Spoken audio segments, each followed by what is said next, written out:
இப்ப ரெண்டே ரெண்டு பிசினஸ் மட்டும்தாங்க ரொம்ப பீக்ல இருக்கு. என்ன தெரியுமா? கரூர்ல தமிழக வெற்றி கழகத்துடைய அந்த பிரச்சாரம் நடந்தது இல்ல, இப்ப போய் பாருங்களேன், ஒரு 1500 செருப்புகள் கிடக்கும் அங்க. கிழிஞ்சு போன அந்த கொடி கம்பம், கிழிஞ்சு போன கொடி, அந்த ஓட்டெல்லாம் உடைச்சிட்டாங்க இல்லையா, ஆஸ்பெட்டா ஷீட் எல்லாம் உடைச்சிட்டாங்க அந்த நம்ம ரசிக குஞ்சுகள். சோ அதுக்கெல்லாம் வந்து பாதுகாப்பு கொடுத்து வச்சிருக்காங்க காவல்துறை.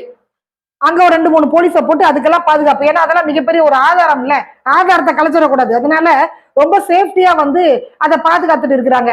உருப்படியாக முதல்ல வந்து இந்த பிரச்சாரத்துக்கு காவல்துறை பாதுகாப்பு கொடுத்திருந்தாங்கன்னா இதுவே நடந்திருக்காது. பட் அதெல்லாம் தாண்டி இத்தனை மரணங்கள் நடந்த பிறகு கோடிக்கும் இத்து போன சப்பலுக்கும் வந்துட்டு காவல்துறை பாதுகாப்பு கொடுத்திருக்கிறாங்க. காவல்துறை அதிகாரிகள் அங்க இருக்கிறாங்க அப்படின்னா அந்த காக்கி சட்டையோட மகிமை என்னன்றத நீங்க பாருங்களேன். எவ்வளவு கனவோட அந்த காக்கி சட்டையை போட்டு எவ்வளவு கஷ்ட நஷ்டத்தை எல்லாம் தாண்டி என்ன, நானும் போலீஸ் அதிகாரி ஆகணும், இந்த நாட்டை நான் காப்பாற்றுவேன் அப்படின்னு ஒரு கனவோட வந்தவங்களை இன்னைக்கு செருப்புக்கு காவல் காக்க வச்சிருக்கு நம்முடைய தமிழக அரசாங்கம்.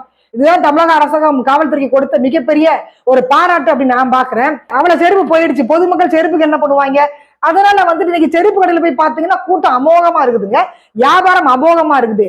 ஒண்ணு செருப்பு கடையில உள்ள வியாபாரம், ரெண்டாவது பாத்தீங்கன்னா வழக்கறிஞர்கள். என்ன வழக்கறிஞர்கள் எதுக்குன்னு கேட்டீங்கன்னா அதான் சும்மா சும்மா புடிச்சு உள்ளதுக்கு போடுறாங்களே, எதுலையுமே பேசக்கூடாதுங்க. வீட்லயாவது பேசலாமா? வீட்லயும் பேசக்கூடாது, எதை பத்தியுமே நீங்க பேசக்கூடாது அப்படின்னு டிஎம்கே அரசாங்கம் புடிச்சு போடுறதுனால வழக்கறிஞர்களுக்கு டிமாண்ட் ஆயிடுச்சு. சும்மாவே வழக்கறிஞர்கள்ட்ட பேசணும்னா சும்மா பேசினா கூட 5000 ஃபீஸ் கேட்பாங்க. அது இந்த மாதிரியான வழக்குன்னா அல்வா சாப்பிடுற மாதிரி ஆயிடுச்சு. இப்ப வழக்கறிஞர்களுடைய காட்டுல வந்து சம மழையா இருக்குது. அதே மாதிரி செருப்பு கடையில நல்லா வியாபாரம் நடக்குன்னு வச்சுக்கோங்களேன்.